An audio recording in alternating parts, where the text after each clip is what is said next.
In 2005, a major investment was made by the City of Temple and by Scott & White to take the old Texas Instruments building in West Temple, a manufacturing plant sitting on a tract of 500 acres, and create a new bioscience lab. It was dedicated by Scott & White to transform this 500,000 square foot facility into a major working laboratory, 12 acres under roof. This idea was almost 5 years ago. This idea is now reality. My name is Arthur Frankel. I'm director of the Scott & White Cancer Research Institute and head of the Division of Hematology Oncology at Scott & White. I came to Central Texas where I was originally born, but I came back approximately 4.5 years ago. I was attracted to come back to Temple both because of a deep commitment of Scott & White to advance cancer care and also a commitment from the community to be a part of advances in cancer research and cancer care. From the early beginning, Scott & White worked with the community to build this facility here on the West Campus in Temple, in which we have a unique facility where new ideas for drugs are designed, then prepared, and then manufactured so that they can be used on patients. We do all the testing to make sure that the medication is safe. We make sure that it can be advanced into clinical trials, and then we actually perform the clinical trials here in Central Texas, as well as with partner institutions around the state and around the country. And this is relatively unique. There are very few institutions or institutes like this in the world, and I credit that to the leadership and the physicians at Scott & White, as well as the commitment of the community. And a special note, the Love Cures Foundation that has been promoted by Chuck Luco and advanced by all the people that are here is a special philanthropy in which the funds from this Love Cures have been used directly to help develop a particular new therapeutic for cancer. And over the last year, we've now made progress towards this therapeutic, and we hope from the continued relationship and partnership that this will lead to a new treatment that we will test here in Central Texas as well for solid tumors, including sarcomas, prostate cancer, breast cancer, and others. So I believe sincerely that it's the special relationship between the community and the physicians that has led to the opportunities we have.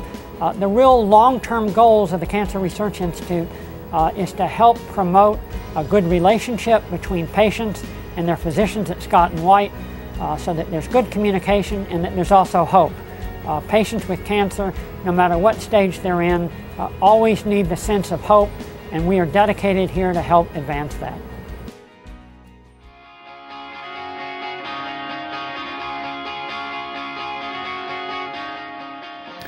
Oh, I think the future is fantastic. Clearly, we have been able to engage many more researchers, a lot more investment because of the Cancer Research Institute, because of the West Campus that now is bringing many new initiatives around research. And when you grow any research, you grow cancer research because they really are all related. We've been fortunate to actually triple the amount of money in research that has come to the Temple campus. That's both Scott & White, Texas A&M, and all of our collaborations around the country. So we have a great future going forward, and if we can just continue what's happened in the last 3 years and continue that momentum, we will be nationally recognized for what we do. You know, when you first have it and then you had the surgery, you don't see anything good, but it strengthened my faith. It really brought our family together because we had been married for 34 years, first real crisis we had ever had. So it was just something we had to deal with. Well, just hang in there and keep fighting. A lot of people win the fight, and there's always that hope until the doctor finally comes and tells you there is no hope. But I think you've got to maintain a hopeful attitude. There's people out there that dedicate their lives to fighting this disease. But you know what, us folks as individuals, you know, we have to do our part too in getting this disease under control, Because yes, there are people that are going to die. There's nothing you can do about it, because there's some really bad cancers out there. But we can, you know, through research and things like the Love Foundation, things like that.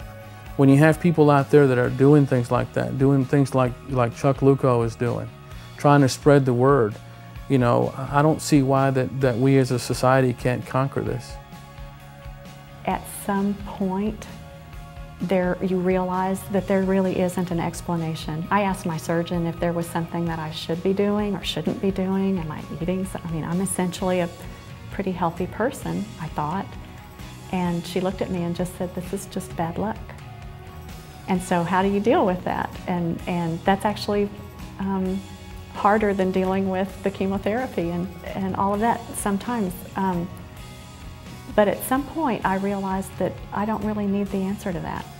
I'm probably never going to know that, and I can spend a lot of time and energy on it, or I can concentrate on today. And again, you know, my family and my friends and the other people that are around me that are dealing with this, and that's really all I can handle. It's not for me to know. If I could walk away with one thing, I think it is that there is tremendous hope. There is tremendous hope with the research that's going on, with the vast array of treatment options that are available, that the support is out there, that there's a whole community of survivors who knows that you know, if you do what your doctor tells you and you hang tough with your treatments, that you have great odds for wonderful outcomes. So if anything good came out of his illness, I think people around him learned that his priorities were not with work and not with the mundane things in life. They were to view everything that you see and do and to appreciate it all. So we learned a lot from Robert's illness. Not just me and not just Robert and not just the kids, but I think family and friends and just the community. I think that's who Robert was. He was an example.